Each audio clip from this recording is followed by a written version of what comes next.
Prof, did you get it?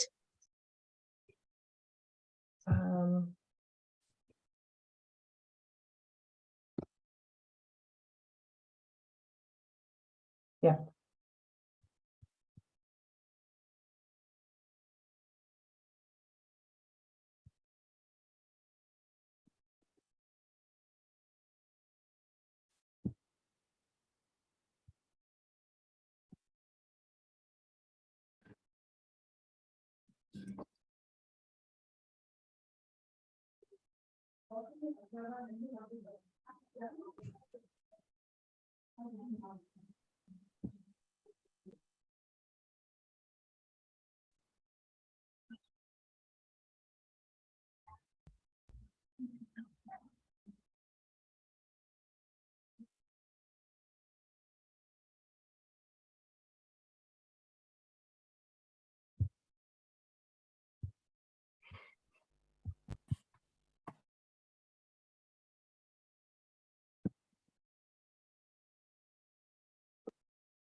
A very good morning, everybody. This is Professor Katia Sim, and a huge welcome to one and all to this celebration of a really important day, World Teachers' Day 2022, and more importantly, a really huge congratulations and a celebratory congratulations to all of our teachers and all of our people involved in schools that are online right now.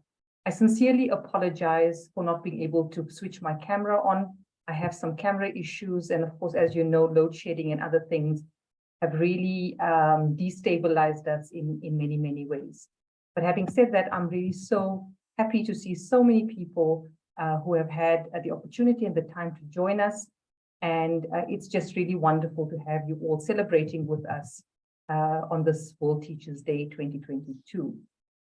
As always, and as part of our celebrations, teacher voices are a really important part of the conversation this afternoon. But at the same time, we also are really keen on hearing from different spaces. I would therefore urge that as the presenters are speaking and as the presenters are providing their particular inputs, that you do populate the chat with any questions that you might have, or any observations or sharing. We want this to be an interactive space, and we're hoping that today we're also going to have a chance to listen to your voices. So the program is a little bit different for people who are our regular people that join us every time Education Conversations is online. We have a slightly different format where we would like to get to know you a little bit more and also spend some time with you. But without further ado, let me introduce Ms. Tselane, the Director of Marketing at Kagiso Trust, who is here to welcome you into the celebration, but also into the conversation today. Over to you, Mandisa.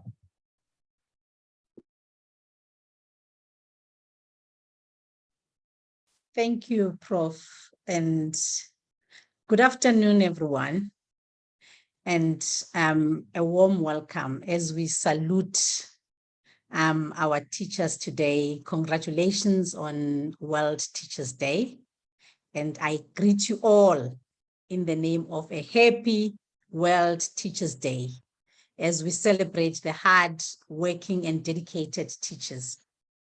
On behalf of Kagiso Trust and our partner, University of Johannesburg, Faculty of Education, we welcome you and we thank you for choosing to be here this afternoon. I would like to extend a special welcome to our panelists, Dr. Mamsi Naidu, Miss Lindiwe Duma, Miss Claudia Pinar, and Professor Tanusha Raninga, who will join us later this afternoon and who will be wrapping up this session for us. Our Kagiso Trust Executive Management and colleagues and Board of Trustees who are here. Today we celebrate everyone that is involved in this noble profession and with excitement, Prof. The teacher who continues to make sacrifices and give the best effort. Our researchers and our professors, as they also continue to bring in new ideologies and new body of work that improves education in our country and worldwide. The 2022 theme for World Teachers' Day is Transformation of Education Begins with Teachers. The last year's theme was marked under Teachers at the Heart of Education Recovery. I don't need to emphasize how important, or I don't need to tell you how important this day is to the world at large, as teachers play an important role in shaping society. And the COVID-19 pandemic has taught us many lessons, but most of all and importantly is to place more value on teachers and what they do every day to help support the learners and to lift up communities. Today, our panel of experts will share with us how the pandemic has transformed teaching and how teachers have risen to this challenge. And at Kagiso Trust, we know that firsthand.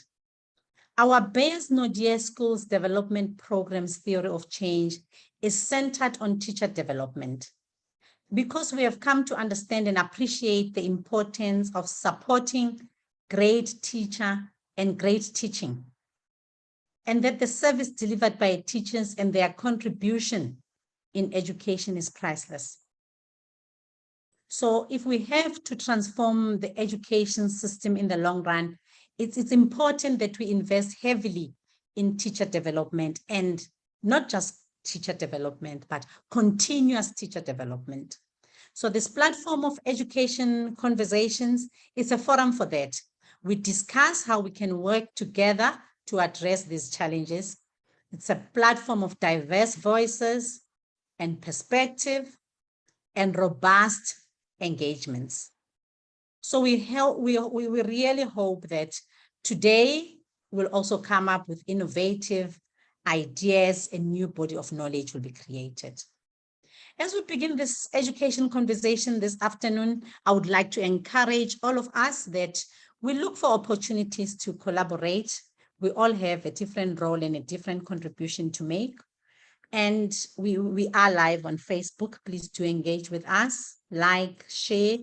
We are also on Twitter using #educationconversations. As I conclude, Prof, and salute you teachers, and again, wishing you a happy World Teachers' Day. I would like to quote the wise words of George Couros, as he says that technology will never replace a great teacher. However, in the hands of a great teacher, it's transformational. Prof, thank you, and we welcome you all, and thank you so much for being part of Education Conversations and celebrating this most important day with us today. Thank you so much.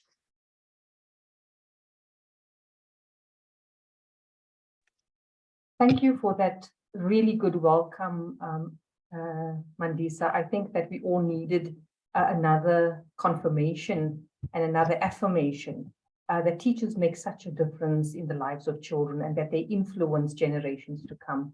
And you're so right in saying that the last year's theme of World Teachers' Day intersects very well with the theme of where we find ourselves this year as well.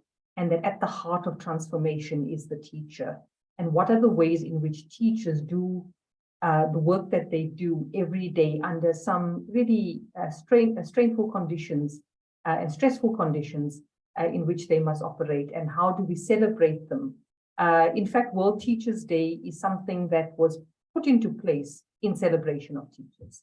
And so here we are today listening to one another and engaging with one another on everything positive that is happening on the ground. And with having said that, it gives me great pleasure to welcome a colleague, a friend, somebody that I work very closely with in the form of Dr. Parvati Naidu, who likes to be called Mamsi. So very warm welcome to you, Mamsi. And Mamsi joins us today from the Department of Education, Leadership and Management in the Faculty of Education at the University of Johannesburg. Mamsi is going to be presenting an insightful topic around some of the research that she has been engaging with. And the title of her paper and her engagement today is Towards Impactful and Adaptive School Leadership, Notion of Dominance or Influence. Now, Mamsi is at the university, and she, prior to coming into the university space, she has been in over 2 decades at schools as a teacher, departmental head, deputy principal, and principal. So you can see that Mamsi is somebody who is a voice from the ground, and everything that she does really emerges from the ground, given her background and her experiences. She has started her career in school education, but has maintained that connection with school education through the work that she's doing at the university in the education leadership space. And of course, at the heart of everything that teachers must do by way of transformation is also a leader in education that must take us into the world of transformation that needs to happen as we engage with change on an ever ongoing basis. So Mamsi, a very warm welcome to you, and we really are going to enjoy everything that you have to share today. Thank you so much. Good afternoon, colleagues, ladies and gentlemen. Thank you for that warm welcome, Prof. Kat. And I'm actually very honored to be here this afternoon on such an important day where we celebrate the most important profession in the world, and that is the teaching profession. Are my slides visible, Prof. Kat? Yes, they are. Okay, all right, thank you so much. All right, the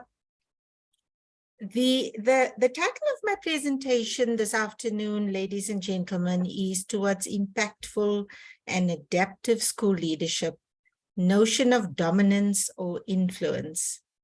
I think the latter part of the topic has some importance, I would think, because in many schools, we find that the notion of dominance or influence is very subtle, and in some schools, it's quite glaring. So this presentation is going to unpack for you what is impactful leadership, what is adaptive school leadership, and whether these two constructs lead towards a notion of dominance or influence. I'd like to acknowledge a master's student under my supervision that has graduated with her master's degree, Mrs. Karuna Hansraj, whose research focused on teacher leadership. And I thought it very important for me to share some of her findings with the audience today, because she dealt with a very important topic, and that is teacher leadership. That is a very neglected area in many schools. So I'm going to unpack those constructs that I just mentioned. What is adaptive leadership?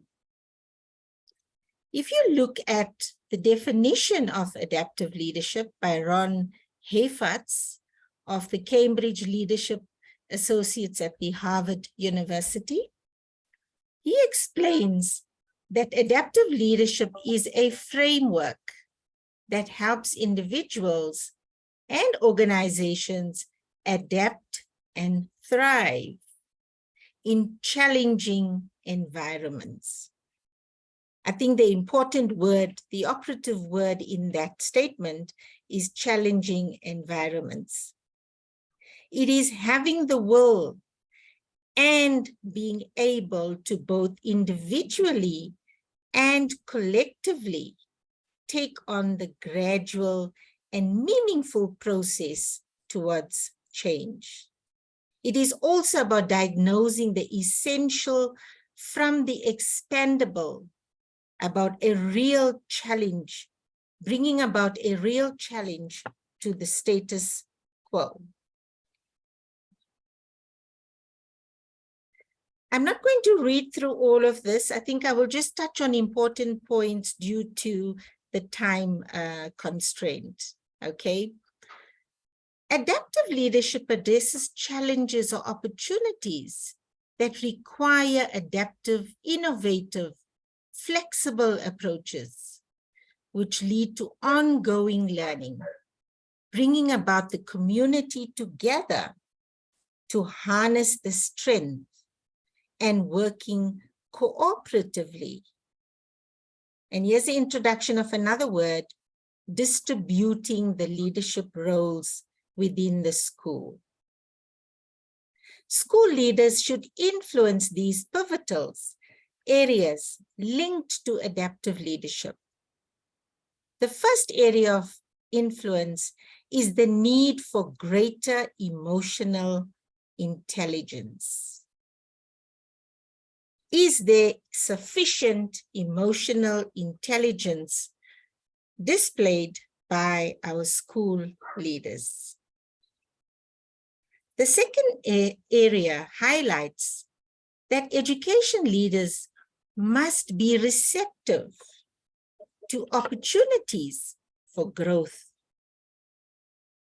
And the third area encourages openness to adaptive practices together with a considerable resolve for innovation. At this point, I want to just pause here for a few seconds, colleagues. We are having load shedding in my area, so I'm going to switch my camera off just to save some bandwidth. I hope that's fine.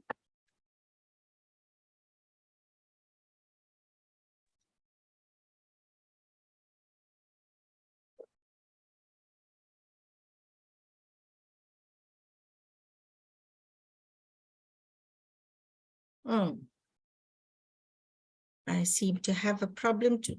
Okay, here's it. What are the benefits of adopting the tenets of adaptive leadership? Through adaptive leadership, one can build the capacity and the functionality of the people within the organization to feel comfortable, content, and having an adaptive mindset that promotes acceptance when not having all the answers to any conflict situations are acceptable and therefore embraced.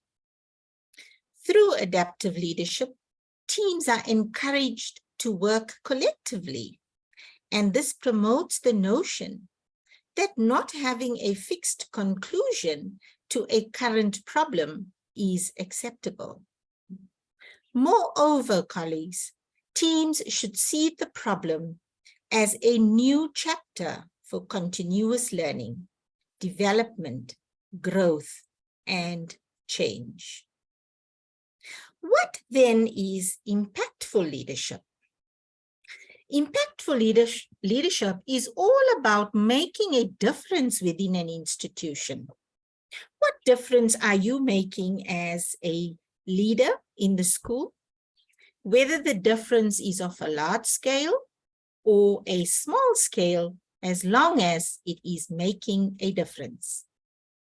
As leaders, what difference are you making, and how is that difference bringing about a change?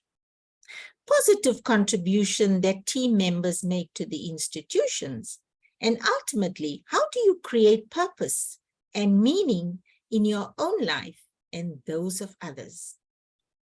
Impactful leaders often have a broad reach being the operative word, into the community and society.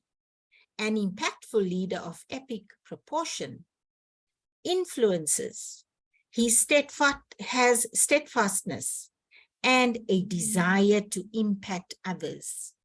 I've just mentioned two people there, Nelson Mandela and Barack Obama. Now, impactful leaders, colleagues, also come in small, everyday varieties, like the administrative staff in your school that manage the various processes.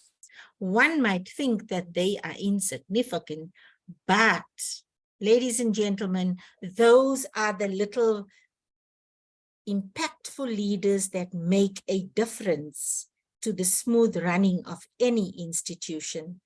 I'd like to make mention of Bianca in the Faculty of Education, who is always willing, provides an amazing service, is kind, generous, and helpful to the staff, whilst being cognizant of the different personalities of the academic staff within the faculty. What are some of the characteristics of impactful leaders? They have a sense of selflessness, an attitude of service to others, an ability to keep calm even under pressure. They're always acting with compassion. They demonstrate a pedagogy of care, and care happens to be the faculty's conceptual framework at the University of Johannesburg, seeing and valuing every individual's contribution. They resist dominance and they secure the collective. They embrace the influence to achieve success at all levels within the institution. They are very critical and creative thinkers. Now, I move now on to teachers. How can teachers progress towards becoming impactful and adaptive leaders? Firstly, they've got to adapt to lifelong learning by being able to learn and reflect on that learning. They must embrace mastery by giving guidance, being accessible, being positive, committed, respectful, trustworthy, and self-assured. Thirdly, they need to transform their institutions into centers of learning and innovation. And lastly, they need to take responsibility to drive the change process towards new collaborations and seek collegiality among all stakeholders. From school leadership, we go on to the important matter for today, that is teacher leadership. We find that there is too much of literature, too many studies, both national and international, that focus on school leadership, the school management teams. And teacher leadership, ladies and gentlemen, is a very neglected area in research. There are research done on it, but if you compare the research on school leadership to teacher leadership, there is a huge difference. So I thought this was important to share my student Karuna's research with you, because her focus was on the development of teacher leadership and teachers towards leadership positions within schools. South Africa has an education system which is deeply bureaucratic and hierarchical, which teachers making up the lower level of this pyramid. For this reason, their involvement in decision-making procedures at schools are minimal. Due to the country's political history, many schools continue to function under the authority of principals. Here comes the dominance feature, who believe that the school is solely their domain and therefore make decisions which teachers are required to follow or adhere to.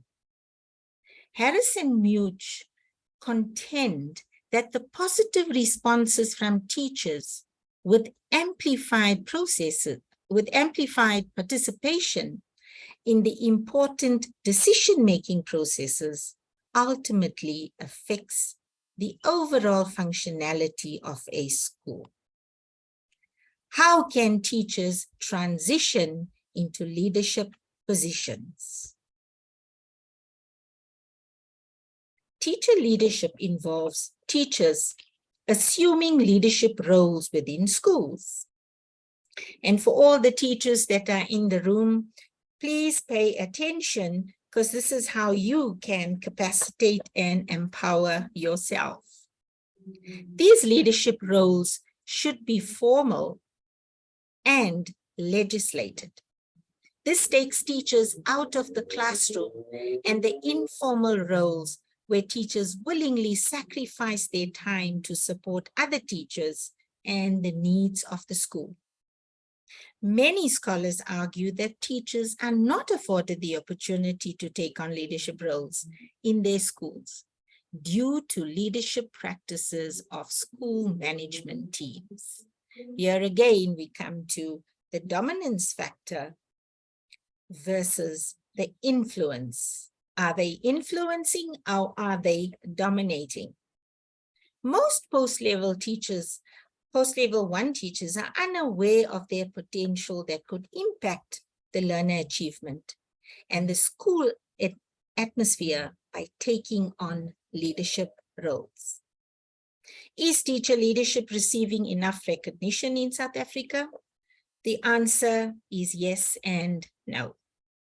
Teacher leadership is a novel term to most teachers in South Africa. However, this is not true in the context of literature internationally. There is a reputable academic lineage of teacher leadership attention by Harris, Lambert, and Little. And more recently, maybe in the last 5 to 10 years, there's lots of literature on teacher leadership by Grant dealing with the South African situation. And according to Grant, the lack of research in teacher leadership in South Africa can be explained by the historical existence of the apartheid ideology, autocratic, and hierarchy of school leadership. Grant also agrees with the findings of another study, which was done quite some time ago. And this study contends that there is an urgent need to awaken the sleeping giant of teacher leadership. Because without this voice, the transformation of South African schools into professional learning communities will remain a pipe dream. Then there's more literature on teacher leadership. Schools need to commit to continuous development. And that is a theme that runs throughout my presentation, ladies and gentlemen. There should be continuous development of teachers from the time they leave with their degrees, they leave the tertiary institutions with their degrees, and they take up positions as first-year teachers. There needs to be that continuous development from the time they leave until they get into becoming experienced teachers. An attitude that encourages teacher leadership where teachers continuously and consistently acquire information to increase their practice professionally and combine innovative skills to fulfill the requirements of students and guarantee their achievement. Creating impactful distributive leadership. Distributive leadership, ladies and gentlemen, can be very impactful if it is correctly administered. Distributive leadership also presents as a theory, and it offers a solution to the demanding leadership requirements of today's schools. So is it impactful? In my opinion, it is impactful. Diamond and Spillane speak about a distributive leadership being embedded in interactions between leaders, followers, and the situation. And that speaks to the notion of influence. When all the members of a school take on the responsibility for student achievement, and move into leadership positions, they become skilled and competent, then distributive leadership will be achieved. And that speaks to influence. What constitutes effective teacher leadership development? I think I'm going to miss this slide. It's basically literature that speaks to effective leadership, teacher leadership.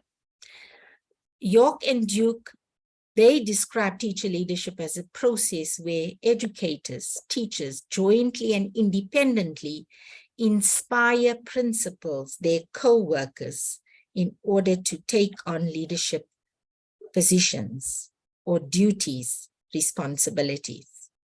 And the last one is, those authors argue that for professionalism and extended leadership roles and responsibilities, teachers must understand their roles and their close interaction with learners.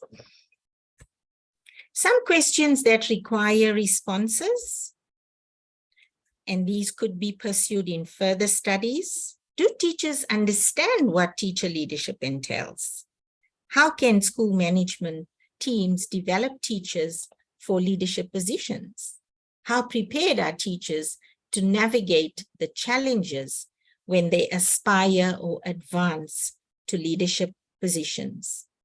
The study was a qualitative study, ladies and gentlemen, and she used the case study design. She collected data from 2 teachers and 1 SMT member in 2 schools. She used the open coding system of data analysis, and the 2 schools were in the deep northern rural parts of KZN. And the data was generated through semi-structured individual interviews. And the study was done during the time of COVID, so she had to resort to contact interviews and telephonic interviews. Are level 1 teachers sufficiently developed? This is what she came up with her studies, the findings of the study. Both schools did function along bureaucratic and autocratic lines, but to varying levels. The individuals within management roles, they held the positions of power and authority, yet again showing dominance. It emerged that the teacher leadership had not been a common term used among the participants. The findings reveal a reasonable level of teacher leadership emerging. I think the good thing is there is a reasonable level of teacher leadership emerging. I think the word emerging sums it up nicely. SMT is moving towards practicing distributive leadership in both schools, but here again, the levels varied. Evidence of rotational leadership proved that opportunities for teacher leadership do exist, which enables the distribution of leadership roles and responsibilities. The study advances the fundamental role functions of school management teams is that teachers should serve on committees and subcommittees, and these can have an impact and an influence on their leadership development.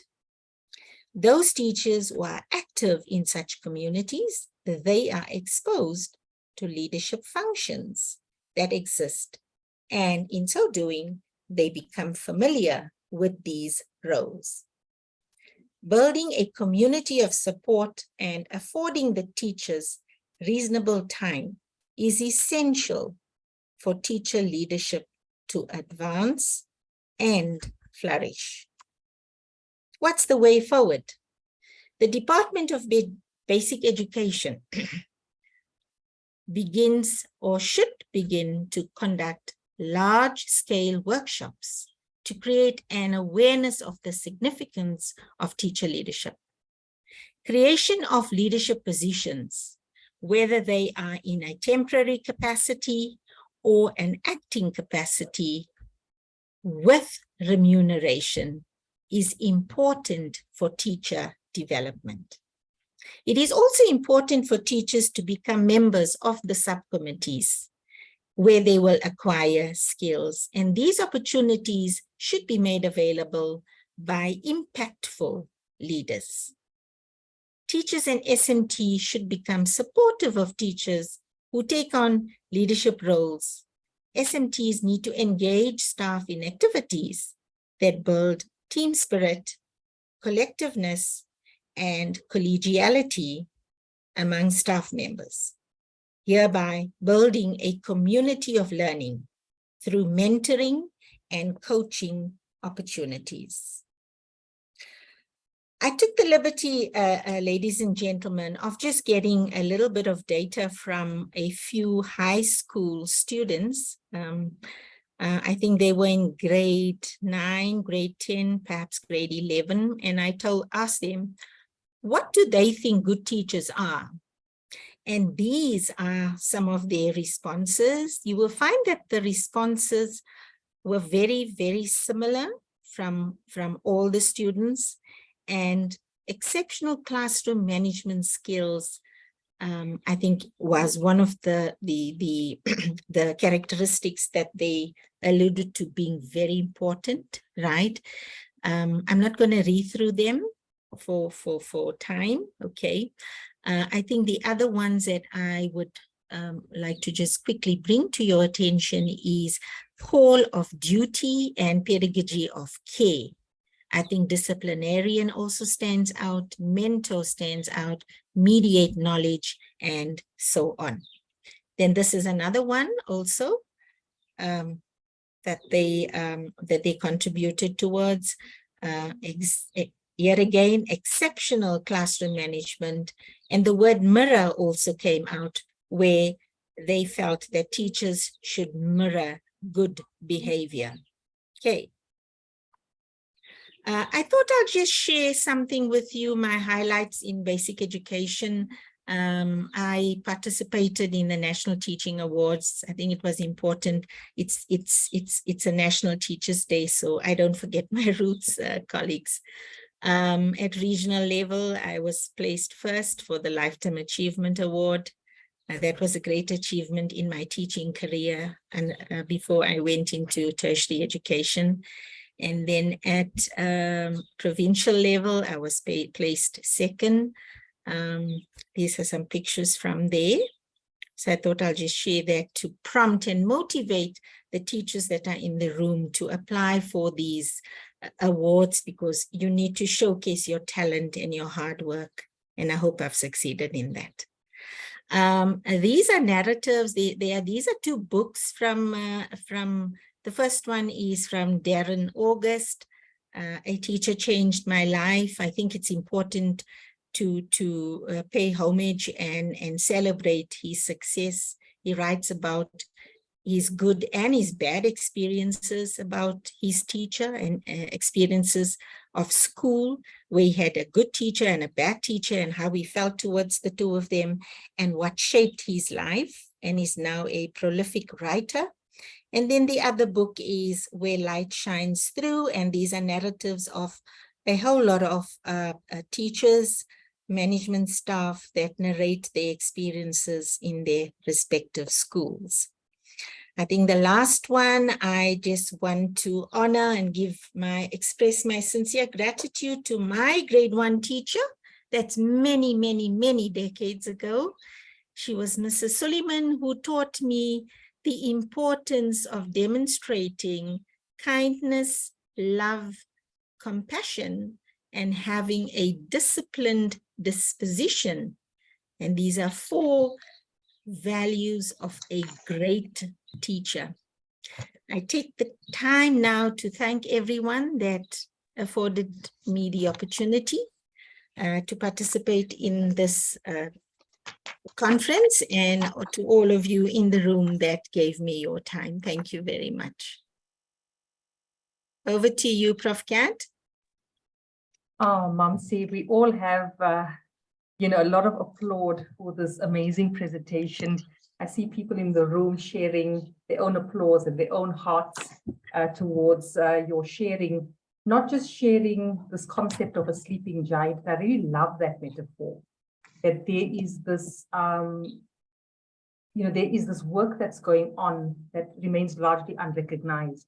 There's this amazing, energy that is being expended at great costs, but where that even in the literature and in the research and in other spaces, we are not fully acknowledging in South Africa in any case. And I think this concept of sleeping giant is one that you leave us with. And let us awaken today, that sleeping giant in terms of celebrating our teachers and all that they do.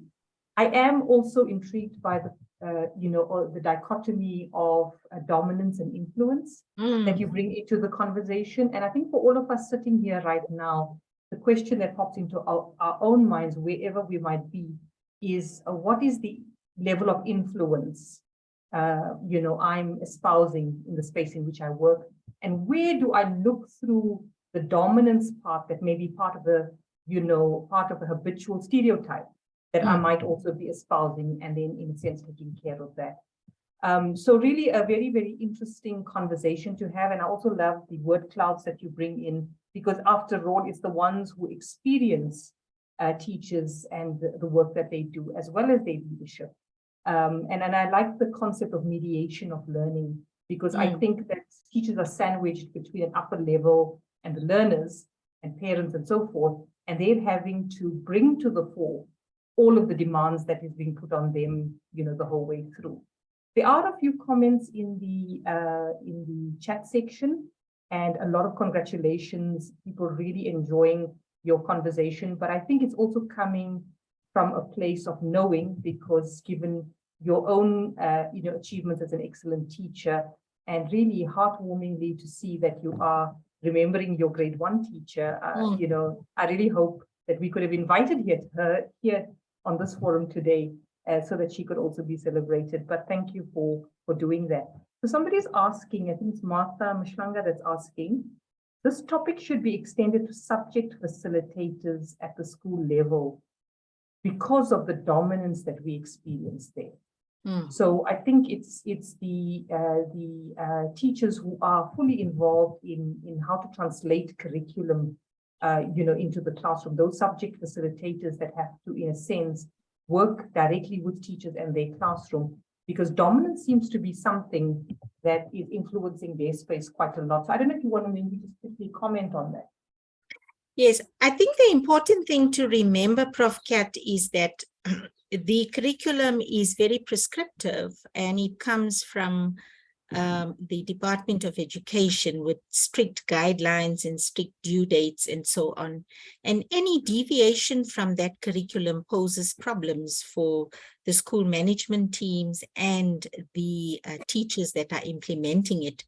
So this dominance, the notion of dominance is, I think we need to move away from it. We need to have a more consultative process when we draw up curriculums for especially the public schools, where they have lots of challenges. They have insufficient resources. Staff are not fully trained for sometimes. And you find that this level of dominance takes over the entire curriculum, implementation, reporting systems, mentoring, coaching, and everything. So that's the one aspect that we need to work on. The other aspect, in my opinion, would also be where school leaders are not sufficiently trained. They don't have the necessary skills. When it comes to teacher leadership, they don't know, or even if they do know, the level of dominance that they have over their staff, it can become overwhelming for most staff. So you find that when you take those two and you marry those two concepts, and when principals, SMT members have the necessary skills, that should translate into proper implementation. But the hindrance or the challenge that's faced in schools is the prescriptive nature. We always come back to the prescriptive nature of the curriculum. If that can shed some more light on that. No, I think it's perfect what you're saying, because I think that the systemic issues that come in the way of experimentation, innovation, and even Yes. leadership in many ways are things that you are deliberating on. And honestly, Mamsi, there's just so much in the chat right now that is really inspiring, people being very inspired by your conversation. Please do go to the chat and respond to some of the individual comments that's made. So that we do save a bit of time, but at the same time, people do feel heard. And of course, we do have the breakaway rooms where I'm hoping a whole host of people also meet you in there. But having said that, I do want to really welcome into the room the Dean of the Faculty of Education, Professor Nadine Peterson, who also joins us this afternoon. Professor Peterson, a very warm welcome to you, and thank you so much for being a part of us this afternoon. I'm not sure if you just want to maybe switch on your microphone and say hello to everybody in the room.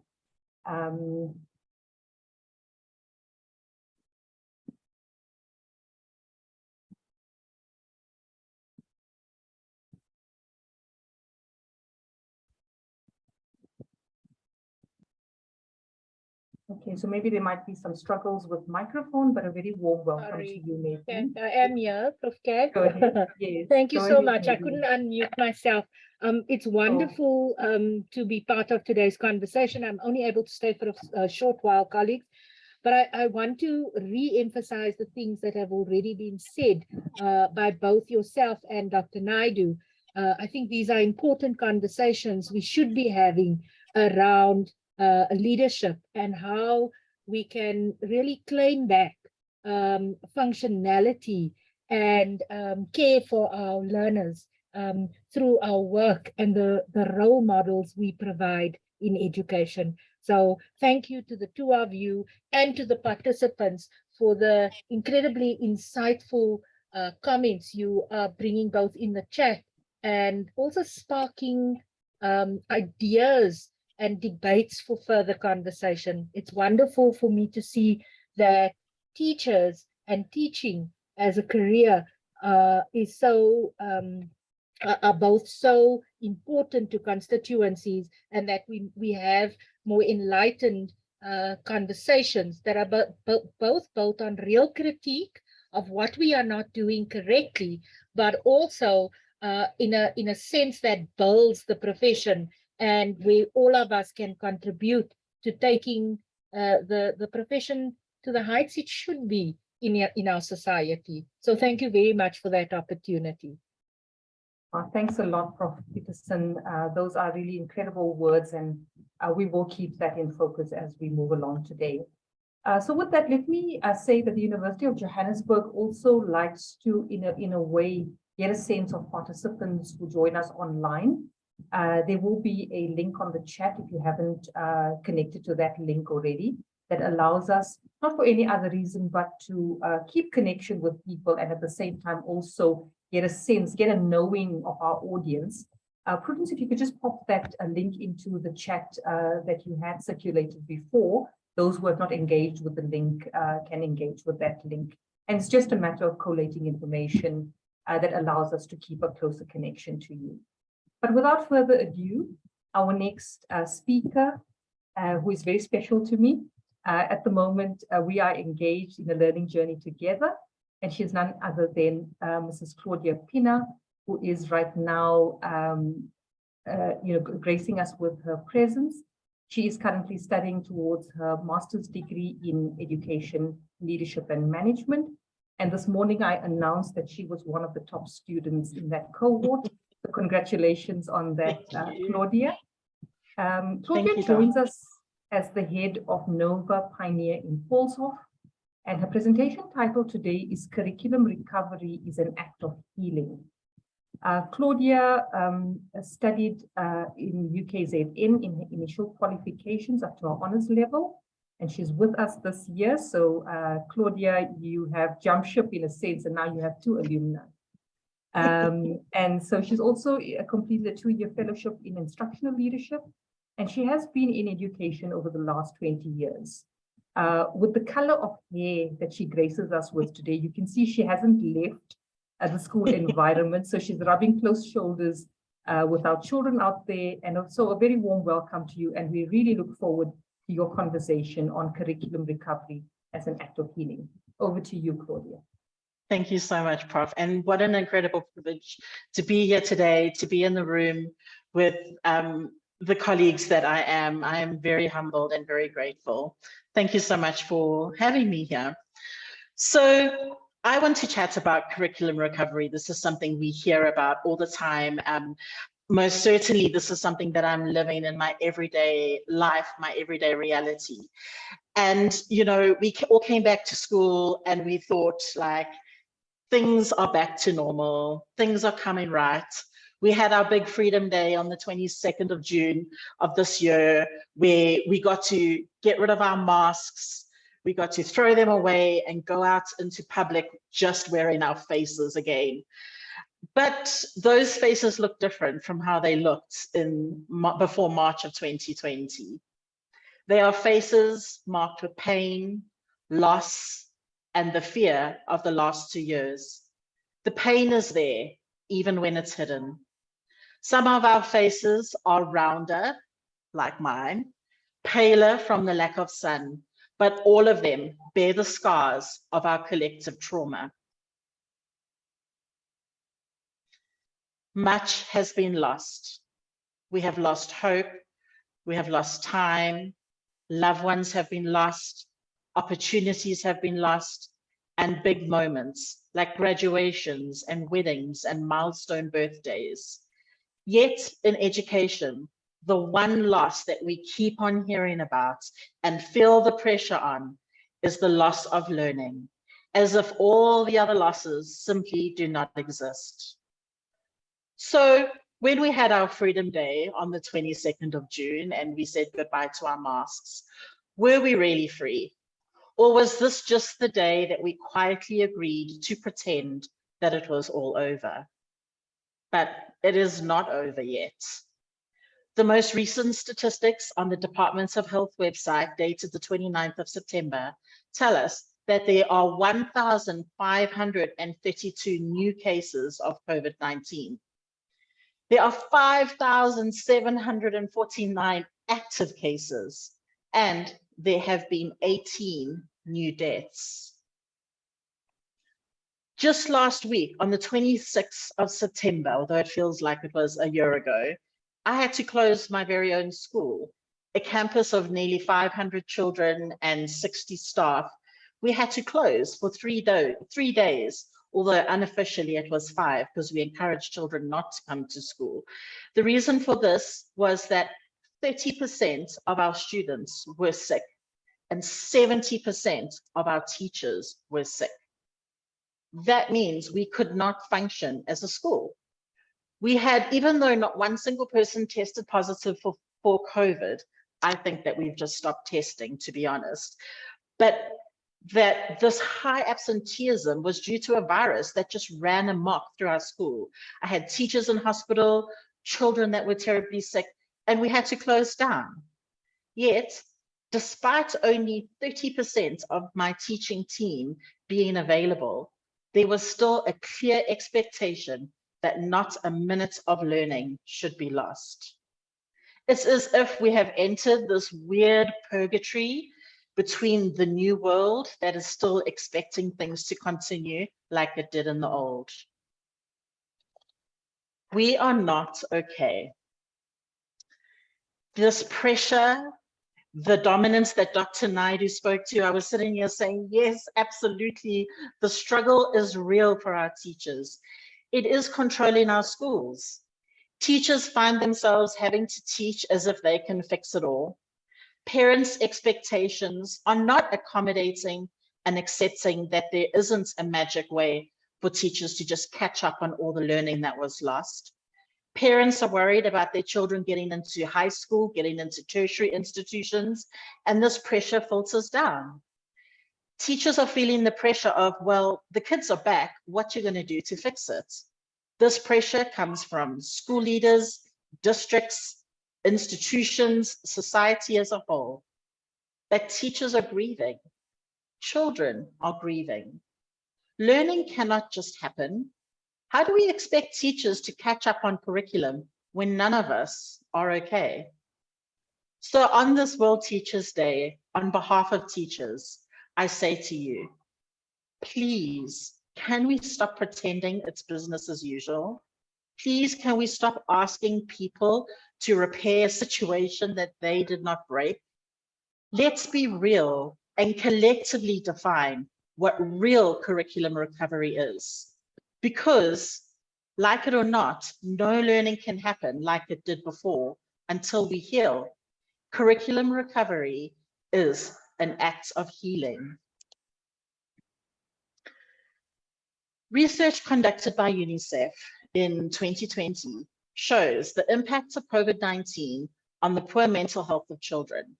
The research reveals that 1 in 7 children or adolescents in the 10 to 19 age group is estimated to be living with a diagnosed mental disorder globally.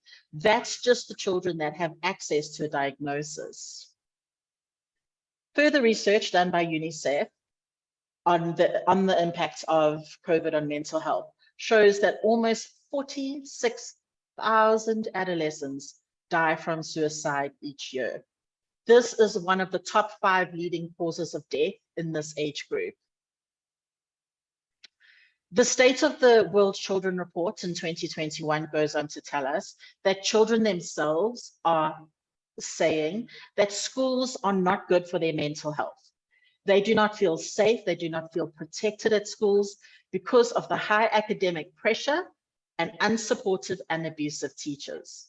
Like, what a scandalous thing for me to say on World Teachers' Day, that teachers are unsupportive and abusive. Teachers are not bad. Teachers are not the enemy here, but our teachers are grieving. Our teachers don't always feel supported. Our teachers are also not okay.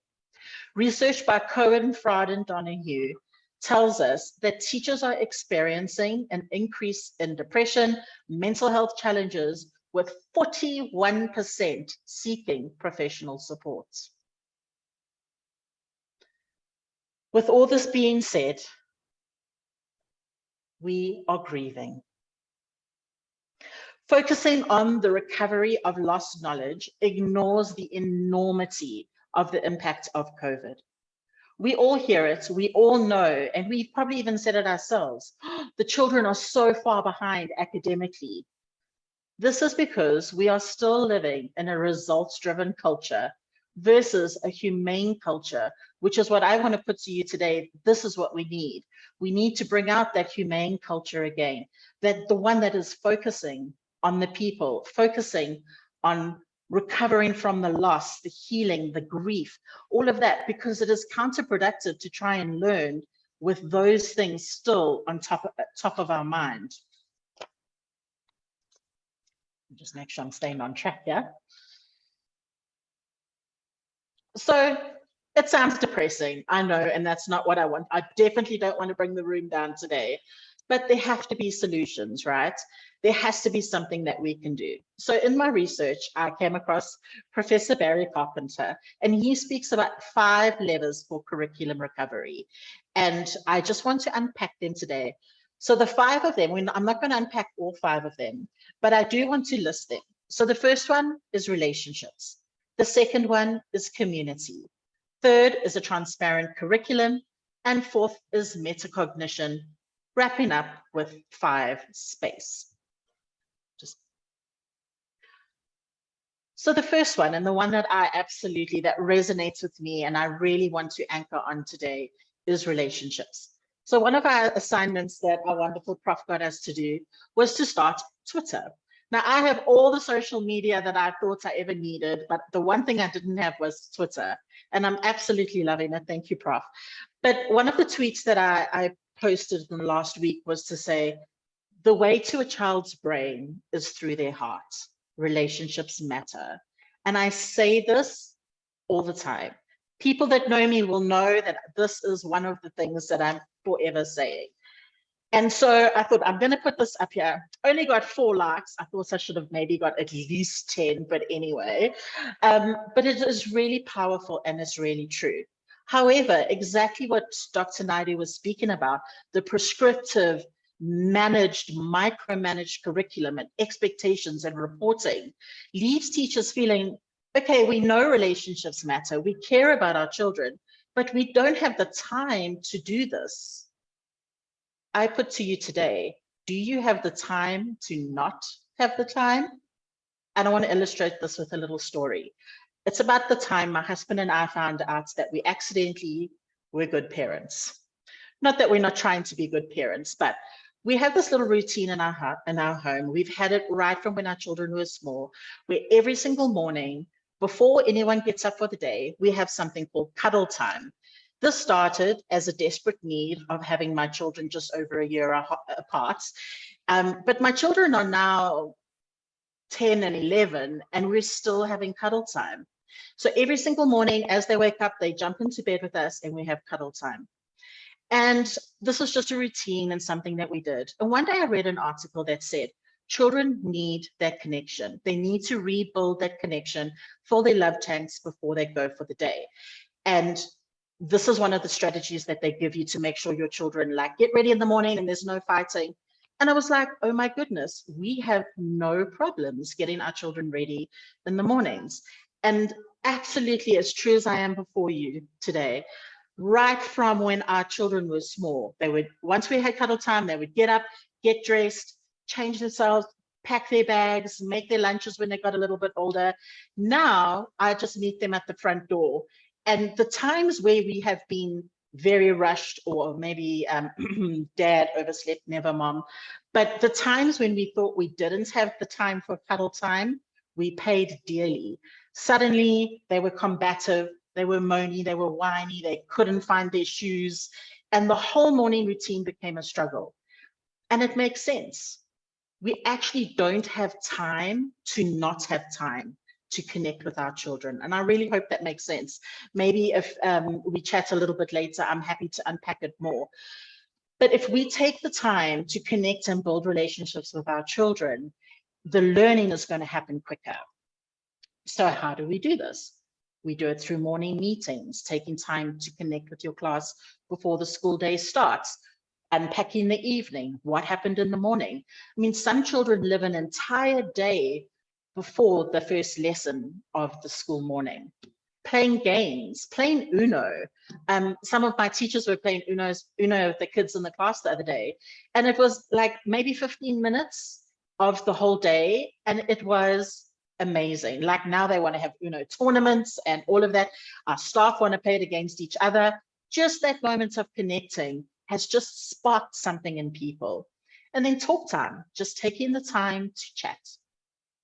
When you're on break duty, having a chat with the kids, sharing the appropriate things that you feel comfortable sharing with them, laughing about whatever's popular. I know I made the fatal error of saying to our grade 4s, emotional damage. Well, they thought this was the coolest thing ever, but I'm trying to tell them we are the cool ones and they're just trying to be cool like us. But relationships make all the difference in the world. The next one is community. Rebuilding a community that has been separated from each other. We actually are finding there's so much bullying and unkindness. We're actually having to reteach our children how to be a community with each other. How do they collaborate? How do they negotiate? How do we say sorry? Sorry is an action. It's a verb. It's not just a word. Kindness, compassion, self-awareness, respect. These are all things that we find we're having to reteach our children.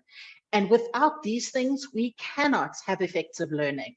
So this healing is pertinent to our ability to be able to then catch up with curriculum and to teach our students.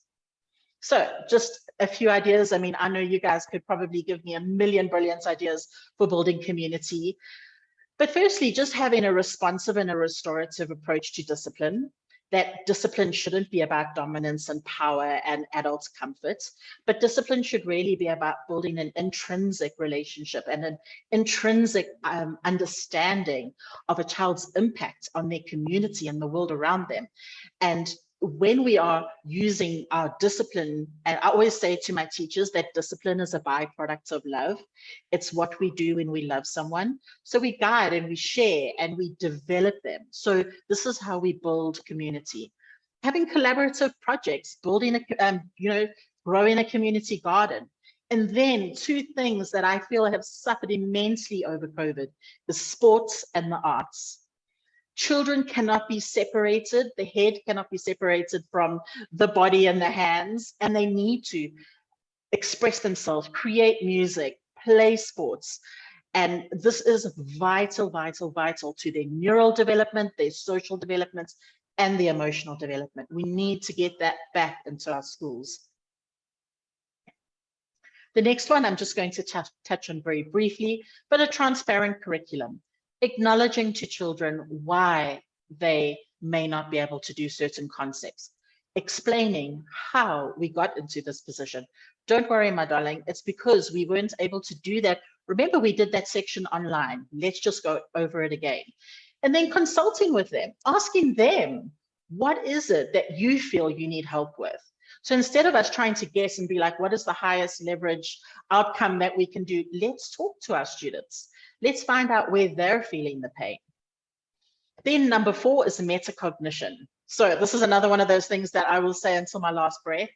But if a child cannot learn the way that we teach, maybe we should teach the way that they learn. And I am not even going to try and pronounce that name because I fear I will disrespect it.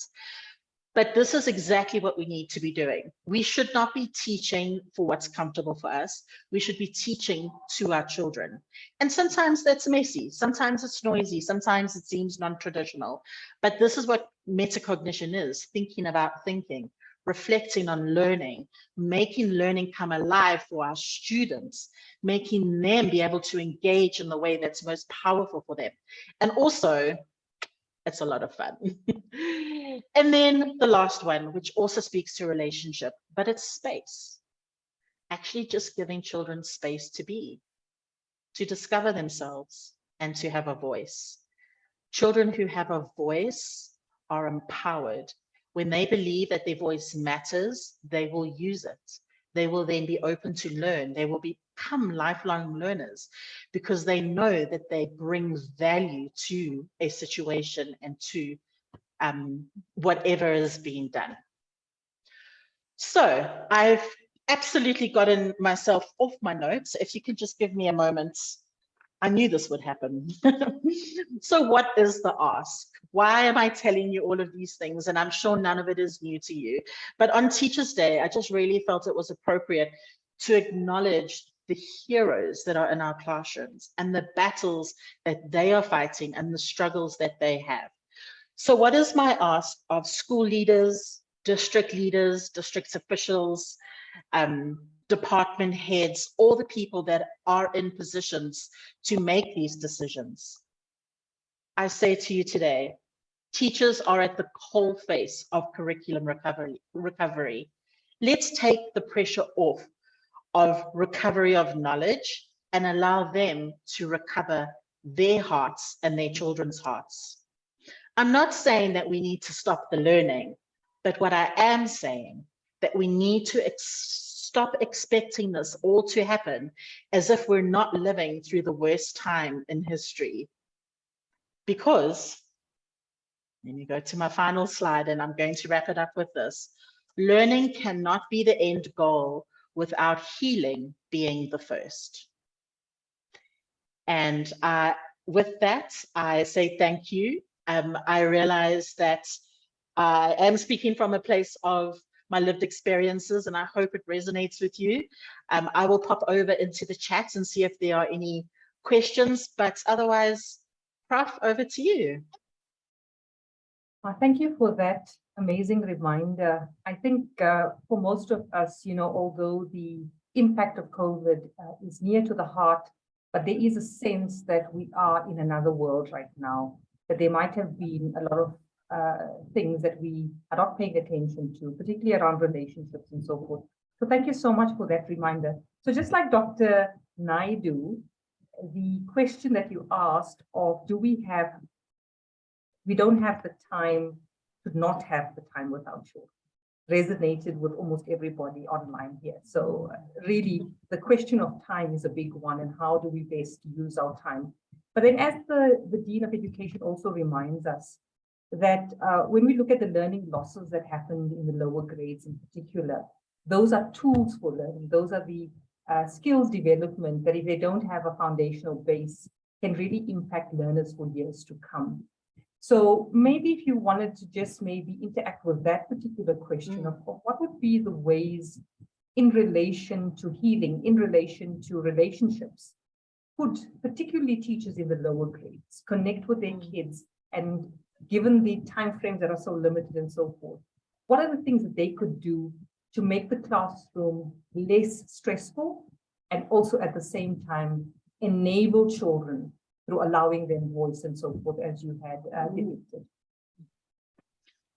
And thank you for that, because it really is a knock-on effect, right? And so I literally, you may have heard some noise earlier, but my office is actually in the pre-primary section of my school, even though we go right up to grade 7, because I really feel that this is where the beginning of that amazing learning happens. So I think this is where we actually have all the freedom in the world to take those skills and make learning come alive, make it fun. Yes, we've got to learn how to do handwriting, but we can do it collaboratively. We can do it tactile. We can be sensory. We can be learning our phonics out in, so here's an example, a real practical example. You've got to teach phonics, right? Because phonics is part of learning to read and spelling and all of that. So you've got to learn the NG sound. You can teach your children how to swing dance, and they can learn how to do, you know, anyway, I won't carry on singing, but that's the physical. They're moving, they're crossing the midline, they're collaborating, they are doing the numeracy of the timing, they are remembering sequencing, they are having a ball. And then you can bring into that all your phonics words. Okay, so you can say when you hear the word swing, then you need to swing, and when you hear the word fling, you need to fling. And you know, you can bring your learning and make it joyful. You can make it fun. You can use art during your creative writing lessons. You can use, like, I could go on forever about this, but my advice is, do the things that bring joy, that make you the most tired at the end of the day as a teacher, and integrate all those skills into that. If the children go home and they say that they didn't do any learning all day and they just had fun, then you've done your job properly. Oh, absolutely. You absolutely stole the words from my mouth, Claudia, to say that if in a classroom learning happens so seamlessly that kids don't even realize that they're learning, that is really the best kind of classroom. So please, Claudia, do interact in the chat with everybody's commentaries there. There's some beautiful commendations on your presentation. People love the way you did your PowerPoint slides and so forth, as well as an added extra. So please do engage, you know, in that space. Thank you, everybody. I do see a question about the high level of mental health and the issues for teachers. Do you want to maybe grab that question quickly? Yeah, can I do that? Because this is something that that we've had to deal with. I literally live this as a school leader. I feel sometimes it's very overwhelming. So I do have the privilege of being at an independent school. And all the independent schools that belong to ISASA actually have access to, like, a company support that offers mental health services to all the independent school teachers. The organization that I'm at actually has our own one. So I realize I say this from a place of privilege, but I think if there is ever any loose money lying around, ha ha ha, she says, that this is an investment worthy of fighting for, applying for. So our network belongs to the Discovery Healthy Company, and that has been a game changer for me as a school leader, not for having to use them, although let's be honest, for me supporting my staff, right? I literally share that the crisis number in my staff WhatsApp group, and I've made everybody save it, because them and their immediate family, so like your brother, your sister, your husband, your mom, your dad, can have access to up to 8 sessions per crisis event that you have in a year. So once again, acknowledging the privilege that we have, But I also want to say that our school is not a high fee school. So this actually comes as a huge financial sacrifice to our organization. But then can we afford to not have it is the other thing. And the noticeable difference in my staff well-being from before we had Discovery Healthy Company and after, it has been a game changer. And as soon as a teacher is in crisis, I'm there, I'm supporting them, I'm walking the journey with them, but I don't have to be the professional that solves it for them. And that takes a lot of that stress and that emotional trauma off of me. I can be the guard on the side, but I don't have to be the person like stepping in to save. I'm not entirely sure what is available for the state schools. It's been a while since I was in a government school. But I do think that, like, once again, if it is possible for a school, even a group of schools, like in an area, to maybe employ the services of a psychologist, that maybe everyone pays towards it every month. And, you know, there are ways, I think, that if we put our heads together, I think it's worth finding a solution for, because we have got to offer our teachers help. They are literally carrying everything for us.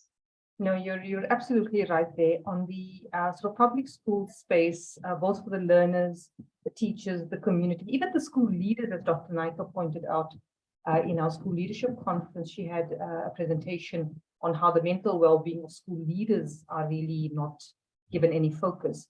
There is a lot of limitations there, but we do know of examples where school principals connected with the local hospital and psychometric services and tried to see if there were any volunteers. I know that in spaces that I work in Limpopo and so forth, you know, psychologists who are still students, you know, were brought in to try and also mitigate some of the gaps. And then, of course, in one of our schools in Limpopo, in the Sandbox project, a school teacher commissioned the local pastor and created healing circles. So I think that there is room for innovation, you know, in terms of people actually then trying to find ways to close the gap. I think just saying that it isn't available is no longer good enough. One is going to have to find ways to actually make it available to people. But with that, a very huge thank you to you, Claudia, for a lovely, inspiring conversation, which we all thoroughly enjoyed. Thank you so much. Thank you for having me.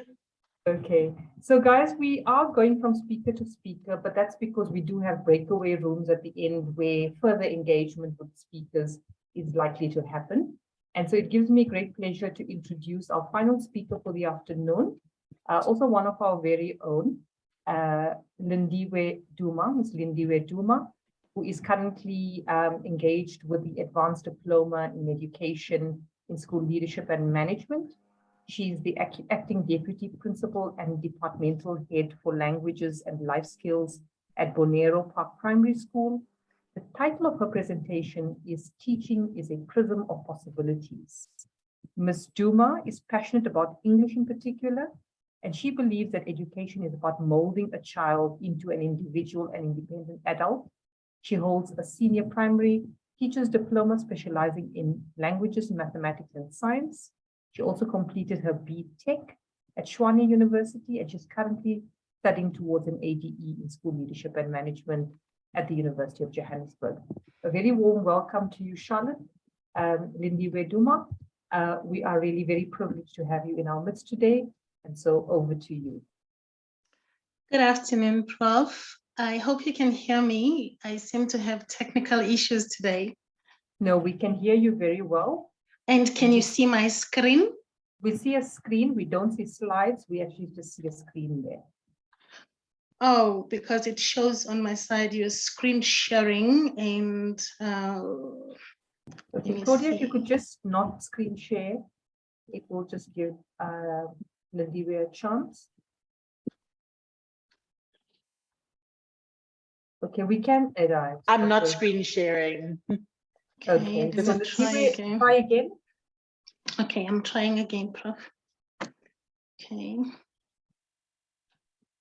Okay, so we can see your downloads menu.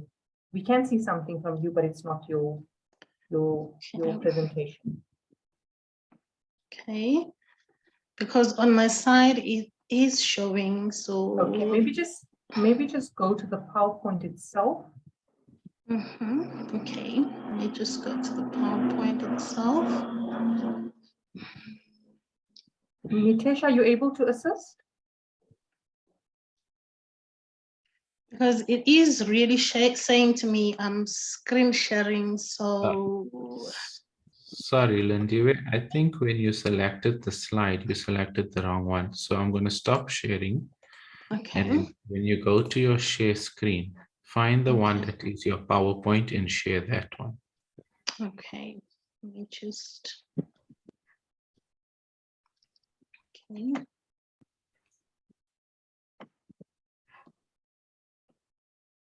Okay, on your downloads, double click on your presentation. I've double clicked and it's showing on my side. And begin from the beginning. I don't know if you can see anything. No, I I'm think still you have seeing two you. screens. Do I have two screens now?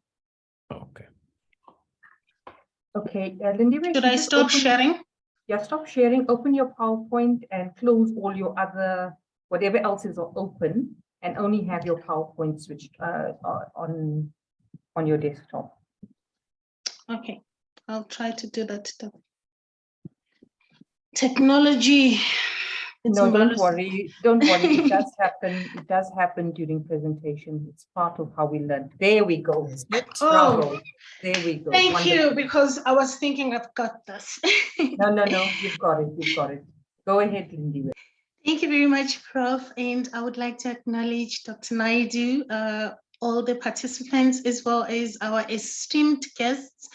Like Prof. Ket has already introduced me, my name is Linda Weduma, and I'm a departmental head as well as acting deputy principal at Bonero Park Primary School in Kempton Park in Ekurhuleni North. So today, my title is Teaching is a Prism of Possibilities. How did I come up with this title? Well, I sat and thought about it because I wanted something that I know would have an impact. And then I thought that teachers are actually a light and inspiration. And then I was reminded of my grade 9 natural sciences, wherein we did this practical activity in class with the teacher. We stood outside in the sun, and then he actually positioned the prism against the sun, and then we were able to see all the different lights. So this is where my title comes from. Teaching is a prism of possibilities. I am going to start with unpacking the topic. First of all, what is teaching? I think everybody knows what teaching is, but I decided to go and get online meanings of the words teaching, prism, as well as possibilities, so that everybody can see how it links to my topic today. So teaching is a process of engaging with learners to enable their understanding and application of knowledge, concepts, and processes. Alternatively, it's the act where teachers impact instructions to the learners in a classroom situation.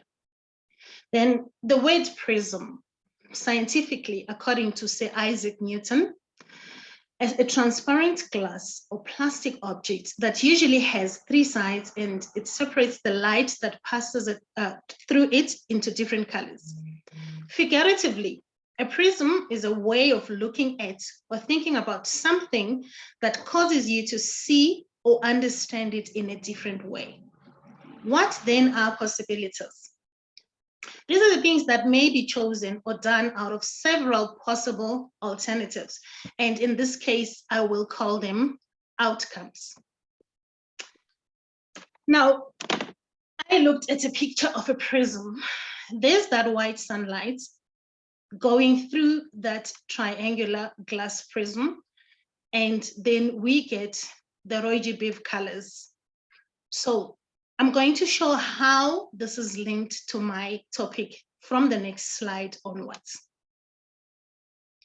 Okay, so I did something quite similar to the triangular glass prism.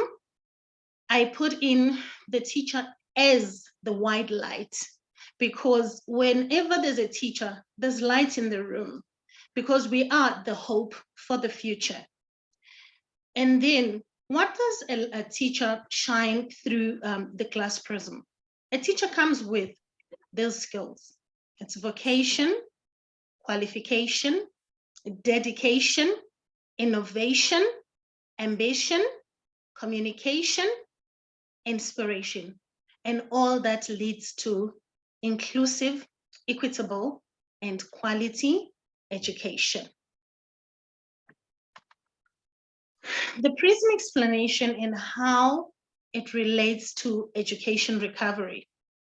In this case, as teachers, if we look at my previous slide, we are more like teaching through a prism, we're shining the light.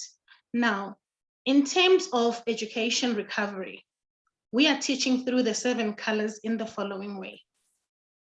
When we are in the science class and we want to show the dispersion of white light, we use a prism. We did that while I was a student, and the teachers are still doing it to this day. Then what science teaches us is that white light splits into 7 colors because of the speed of each component of light. Then each light will bend at a different angle, resulting out or fanning out in a separation of white light into the 7 colors of the rainbow that we usually see. Even after the rain, we usually see a rainbow. So the teacher is that light that shines through the class.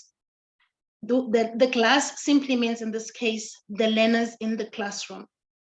And it gives out different colors, meaning the teacher interacts with children and affects them in different ways. This also shows that learners learn in different ways or in different speeds. And that is why we have fast learners and learners who need more support. Now, I'm going to unpack according to the titles or the topics that I prepared under my main topic. The first one is vocation. What is vocation then? As teachers, we understand that teaching is not just a job. It is a calling, a profession. We don't do it because we just have to, but we do it out of the love that we have in our hearts, and it comes with a lot of passion, because we also want to make a difference in the lives of the children that we teach. We also teach because we want to share our love for learning and the subjects that we teach. For me, it is mostly English. I used to love maths as well, but now I'm more settled in the languages department. So English is my thing. When I'm doing that lesson in my class, I make sure I interact with my learners in a meaningful way so that by the end of the period, they know why they came to my class. The second subtopic is qualification. We know that for anyone to actually get a job or own a business, they need to come with a specific qualification. Now, teachers also have their qualifications, and these qualifications come with what we call major subjects or subject specializations. So we know this teacher is coming to our school because he or she is going to teach Africans or life skills. And then we also know that qualifications do not identify a good teacher. Teachers practice action. Now, what does that mean? It means that you can have the theory, but if you don't put it into action, it gets lost along the way. It means that we need to put our words into practice and actually do practical activities with our learners so that we can ensure that meaningful learning takes place. Because at the end of the day, we are not teaching for the learners to just grasp the stuff. We assess them and then it's gone.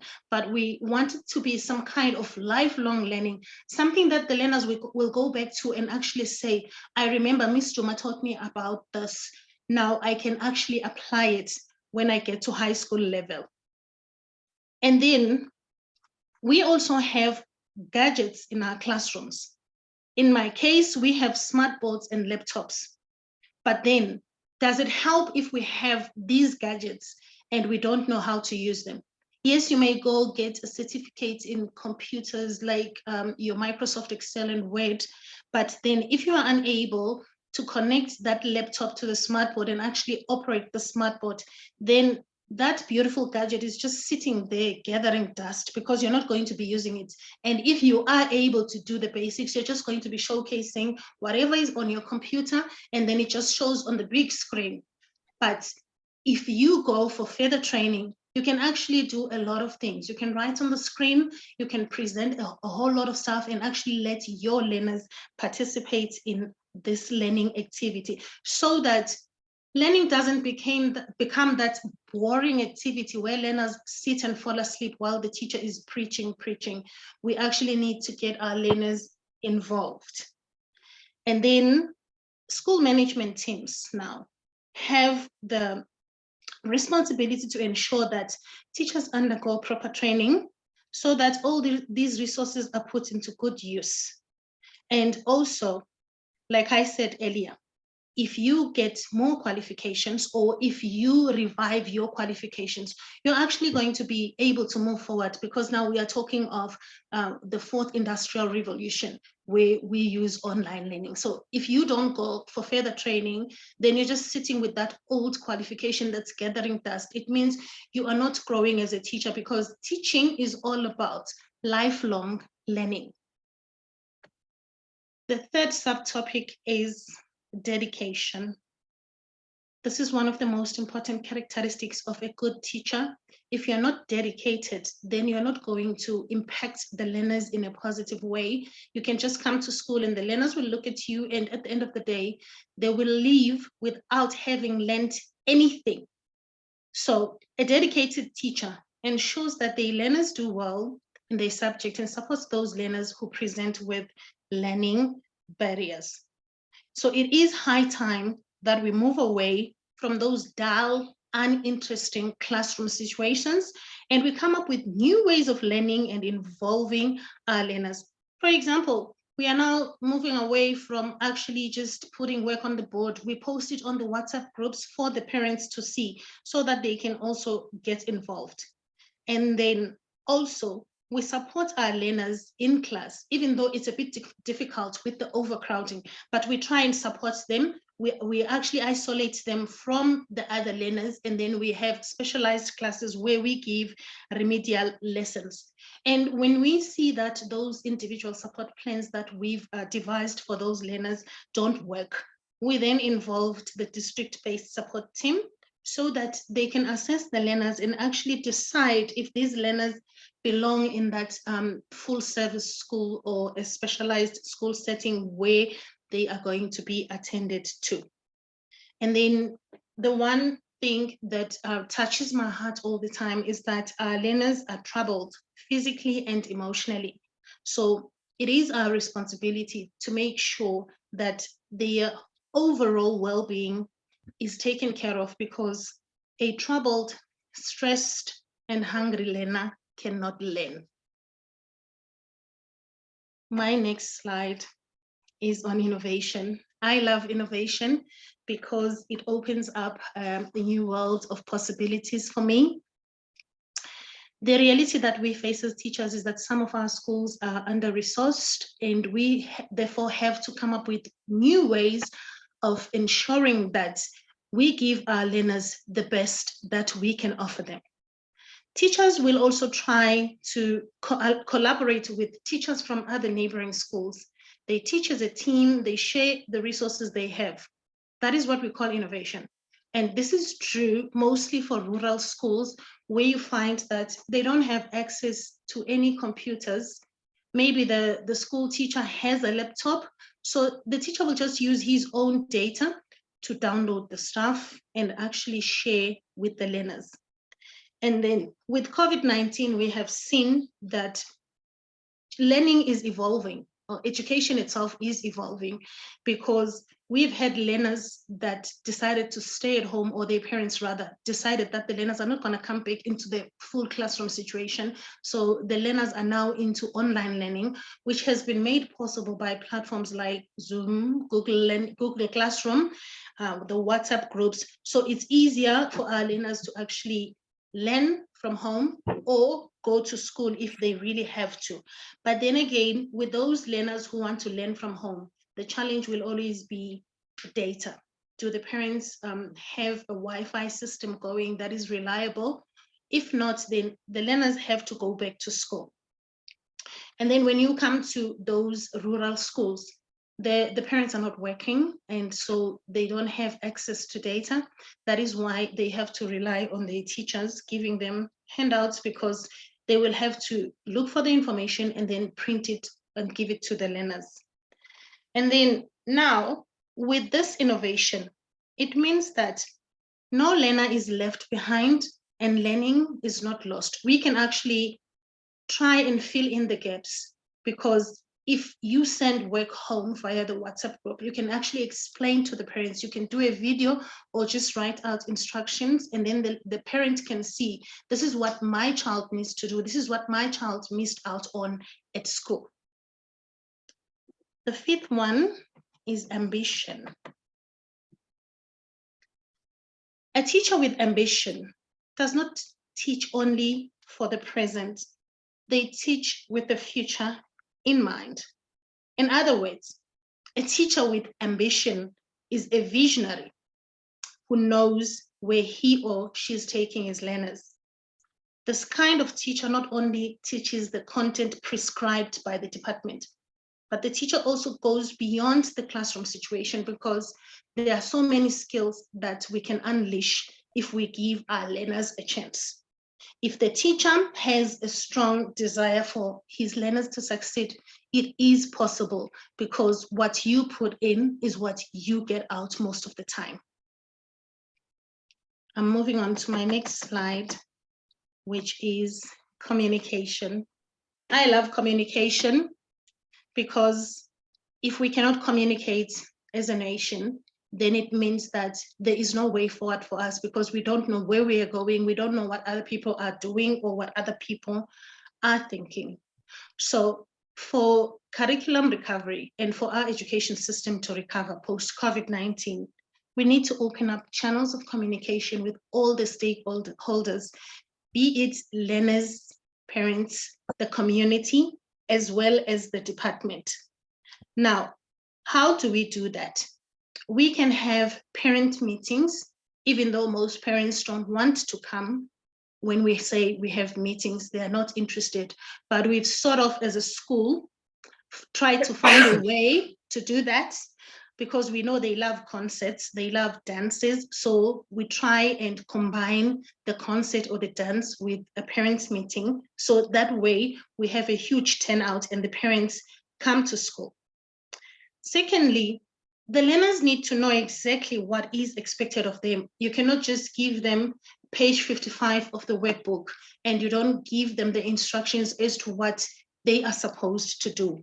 And if they go home with that and they're unsure of what to do, then the parents won't be able to assist them. And yet we want the parents to be involved, because this is where school community partnerships stem from. If the parents and the learners and the teachers are working together, then surely our learners can be able to receive meaningful learning experiences. Then the other part that is most important, we need to engage the Department of Education. The curriculum is too tight, it's not flexible. We just have to attend and to adhere to the deadlines. We have to do this by week 3 and 4. And then that is when we leave some of the learners behind. Those are the learners that need most of our attention. Now, if we don't speak to the department about this, then the department cannot be able to help us. I had a meeting with some of my life skills subject advisors, and they were voicing out their opinion that we should be flexible and we should actually teach our learners about things that are happening currently around us, even though it's not in the textbook, but as long as it is in line with the revised ATP, then definitely we will reach a lot of learners because they can relate to that topic. Now, if we don't engage the Department of Education with these matters, then the department will keep quiet and the learners are the ones who are going to suffer. My next slide. inspiration. A good teacher is a great inspiration to their learners, colleagues, and community. If you want learners to emulate your actions, treat them well, love them, do good in their eyes, and model good moral behavior and learners. In turn, your learners will respect you, do well, and become successful citizens ultimately. In conclusion, my presentation is very short. In conclusion, a good teacher goes beyond the call of duty to ensure the well-being of their learners, no matter how difficult the circumstances are. This morning, I received a call from a parent whose nieces lost their mother. So when a child has lost a mother, it is the most difficult situation that a child finds themselves in. This is where we come in as teachers, because we need to be there for the child, offer some support, and actually refer the children for counseling. So if you are a good teacher, you know that it doesn't matter that that child is just your learner, but you need to mother them. And this is when local parentis comes into play.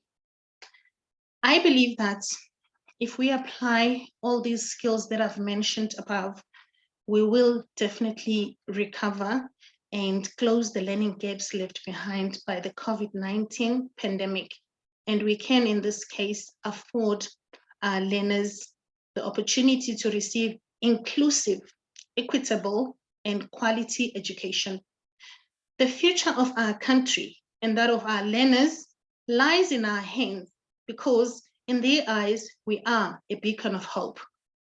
Teachers ought to be celebrated every day, not just on the 5th of October, because they are the light that molds and prepares the future of our children so that they can choose different paths in life. Halala, teachers, halala, we salute you, and I thank you. Halala, Lindiwe, halala, halala.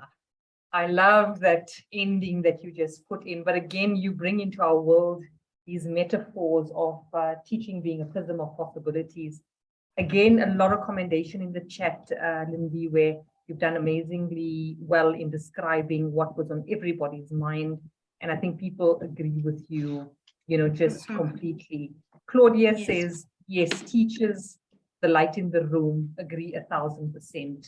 And a lot of people are in tune with a lot of the concepts that you bring into the space about teachers having partnerships with parents, about being visionaries, about being innovators. And, Rathabile Janki also mentioning that the greatest want of the world is the want of teachers whom learners can remember for the rest of their lives. Again, echoing your halala and how they need to be a positive influence. Communication, again, is key to everything, as Claudia mentions.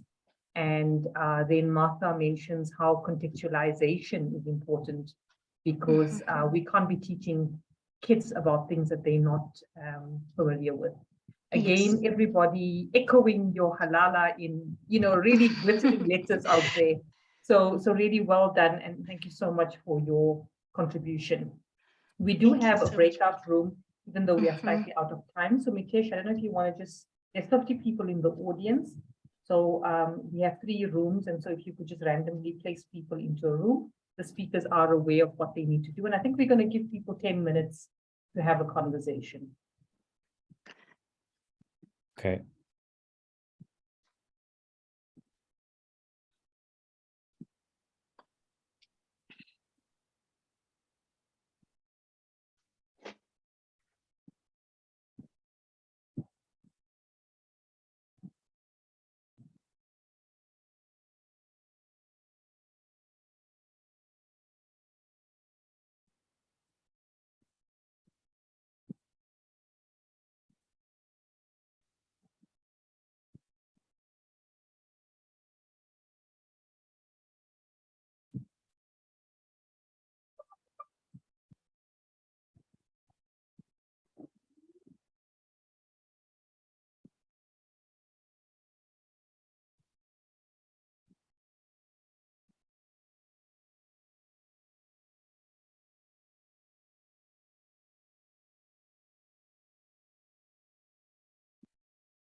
apa yang lagi fix anak online itu jadi wah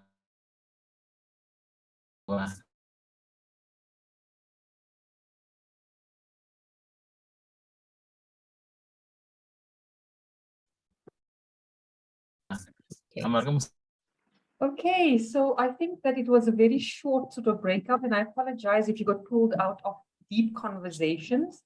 Apologies for that.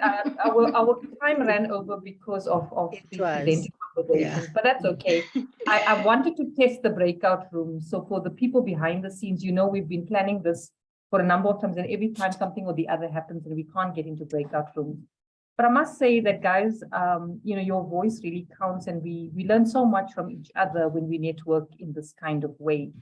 So in the room in which I was at, Dr. Naidu led that conversation around school community partnerships and how, you know, schools and communities need to work with one another, particularly social services, with Professor Raniga also, you know, giving her perspective in terms of how the social service network needs to be closely connected to schools, particularly in terms of well-being, you know, not just amongst the children, but amongst the learners and so forth.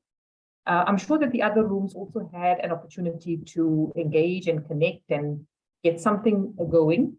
But if you did find that people were a little bit quiet, you know, the breakout rooms is just something that we facilitated just today. So maybe people just needed some time to kind of warm up to it. And so hopefully with a little bit more use of the breakout rooms, we're going to get better at it as we go along. So thank you so much for being a part of that conversation with the various speakers.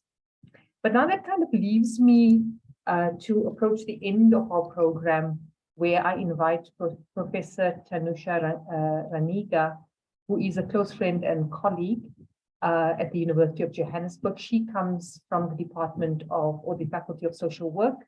And Tanusha and I were together on a Women in Leadership Development program.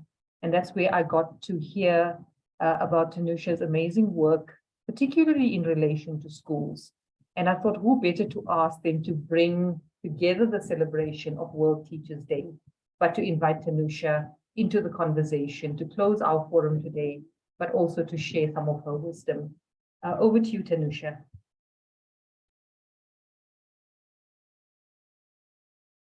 Maybe you need to unmute, Tanusha. Unmute, yeah. Okay, great.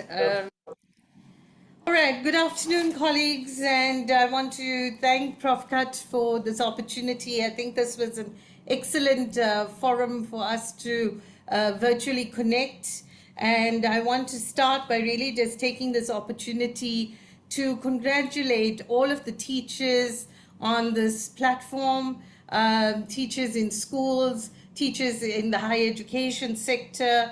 I salute you all on this really important World Teachers' Day. And I also want to reiterate my thanks to all the presenters this afternoon for your very inspiring presentations. I think it resonates with all of what we really believe in this room, that teachers have for millennia always played an invaluable and a very prominent role in the lives of learners and beyond the school context. I also want to kind of just reaffirm my favorite Mandela quote that be the change that you want to see in the world. And this is the inspiring roles that teachers play and have played, you know, in the history of humankind, through most of the trauma that we've experienced in the history of colonization and in the apartheid era. Through your roles of nurturing the next generation of leaders in our country, I want to really reiterate the theme of this conference, that transformation is profound and that you all as teachers are the heart of education recovery. And I want to wish you well, and those are my closing remarks. Thank you very much, Prof. Kutch, for this platform. Thank you so much, Tanusha. And with that, a very hearty thank you to everybody, to all the teachers in the room. As Lindiwe mentioned, teachers should be celebrated every day, not only on World Teachers' Day. But today especially, we celebrate you, we salute you, and we leave you with the ha la la la la la la la. So just put on your cameras and let us wave to each other and do the ha la la la la. I can't put on my camera, unfortunately, but please, guys, let us do it together, just by way of celebrating today, all of you in the room, and to say thank you so much for being a part of us. Ha la la la la la la la la la la la la la. Halala. La teachers. Halala teachers. Thank you so much, everybody, and to my companions, colleagues, partners in crime, Kagiso, trust this could never happen without you. Every day a blessing to be a part of your world and you being a part of my world. Take care, everybody. Have a great evening. Bye-bye. Thank you, Prof. Goodbye. Thank you.